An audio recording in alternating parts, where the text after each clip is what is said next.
T-minus. Okay, for auto sequence start. Handoff to Atlantis' computers has occurred. Solid rocket booster nozzle steering check and work. 20. Firing chain is armed. 15. Go for main engine start. T-minus 10, 9, 8, 7, 6, 5. All three engines up and burning. 2, 1, 0, and liftoff. The final liftoff of Atlantis on the shoulders of the space shuttle. America will continue the dream. Program, Houston. Roger, roll, Atlantis. Houston now controlling the flight of Atlantis. The space shuttle spreads its wings one final time for the start of a sentimental journey into history. 24 seconds into the flight, roll program complete. Atlantis now heads down, wings level on the proper alignment for its 8.5-minute ride to orbit. 4.5 million pounds of hardware and humans taking aim on the International Space Station. 40 seconds into the flight, the three liquid fuel main engines throttling back to 72% of rated performance in the bucket, reducing stress on the shuttle as it goes transonic for the final time. Engines now revving up, standing by for the throttle up call.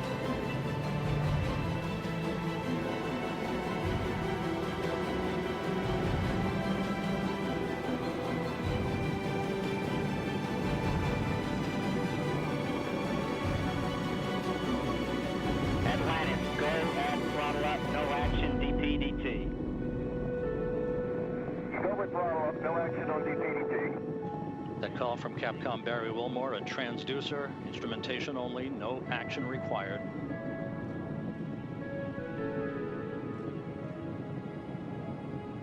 Atlantis now 15 miles in altitude, already 16 miles downrange from the Kennedy Space Center, 1 minute 40 seconds into the flight.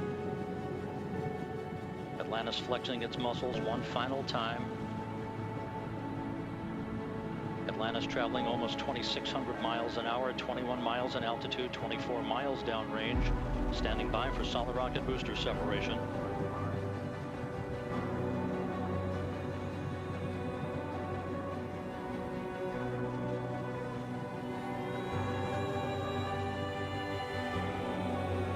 Booster officer confirms staging a good solid rocket booster separation. Guidance now converging. The main engine steering the shuttle on a pinpoint path to its preliminary orbit. 2 minutes, 20 seconds into the flight. Atlantis already traveling 3,200 miles an hour, 35 miles in altitude, 50 miles downrange.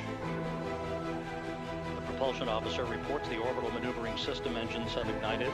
Atlantis kicking on its afterburners for 1 minute, 23 seconds for the final phase of powered flight.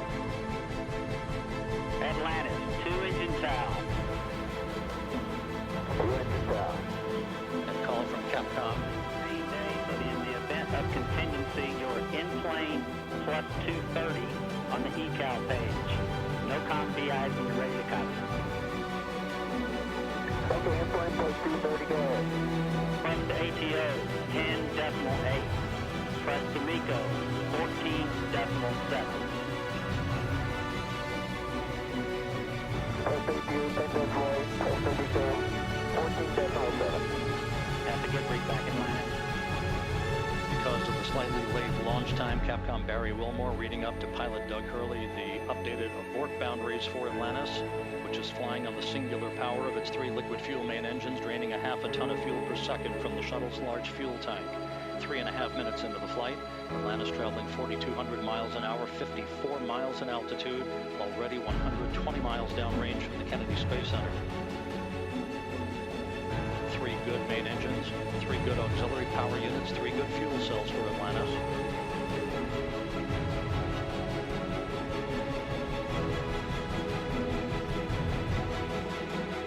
Atlantis, negative return. Negative return. That call from Capcom Barry Wilmore indicating that we're too high in altitude, too far downrange to return to the launch site in the event of an engine failure. However, Atlantis' 3 engines performing perfectly. 4 minutes, 20 seconds into the flight.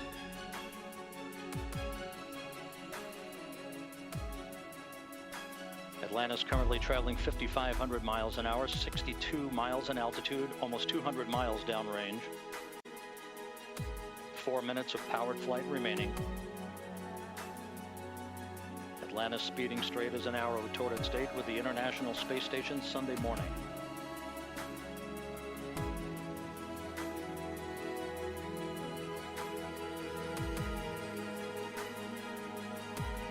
Coming up on the 5-minute mark. Atlantis now traveling 6,500 miles an hour, 66 miles in altitude, 250 miles downrange. Atlantis, press to ATO. Press to ATO. That call indicating we can make minimal orbital targets in the event of an engine failure. All 3 engines continue to function normally. Atlantis will begin its slow roll to a heads-up position shortly.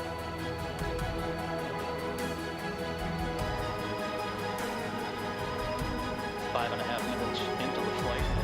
Atlantis traveling 7,700 miles an hour, 315 miles downrange. Atlantis, single engine ops free. Single engine ops free.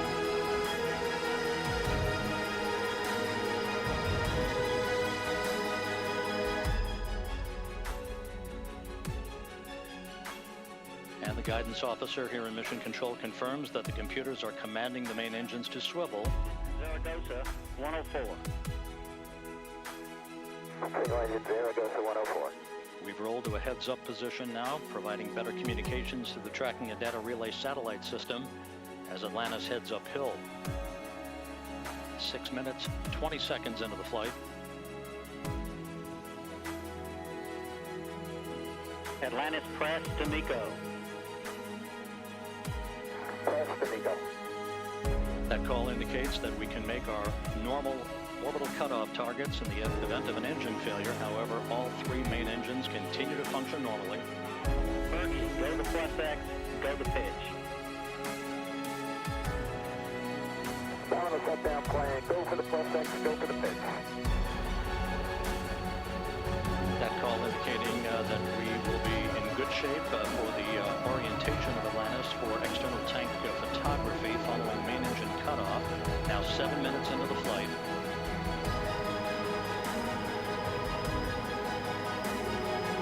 1 minute, 20 seconds till main engine cutoff. Atlantis traveling 12,000 miles an hour.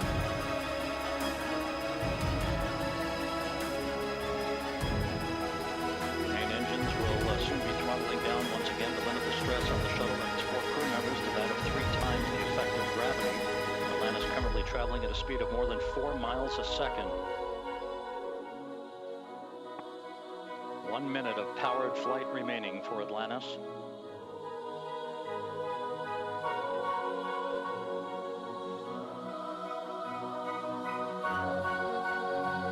Good main engines, 3 good auxiliary power units, 3 good fuel cells. Approaching the 8-minute mark into the flight. Atlantis now traveling more than 15,000 miles an hour.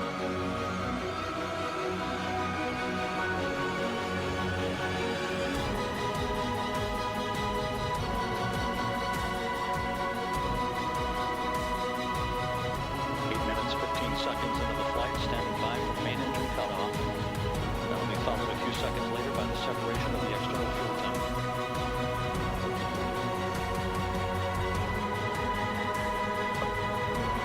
Booster officer confirms main engine cutoff. For the last time, the space shuttle's main engines have fallen silent as the shuttle slips into the final chapter of a storied 30-year adventure. Now standing by for external tank separation.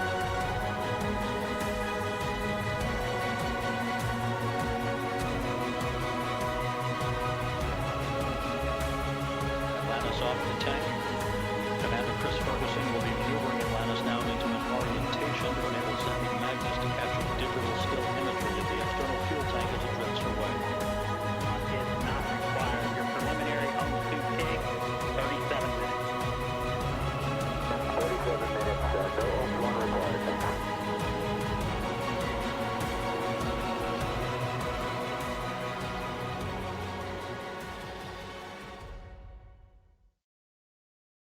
Atlantis.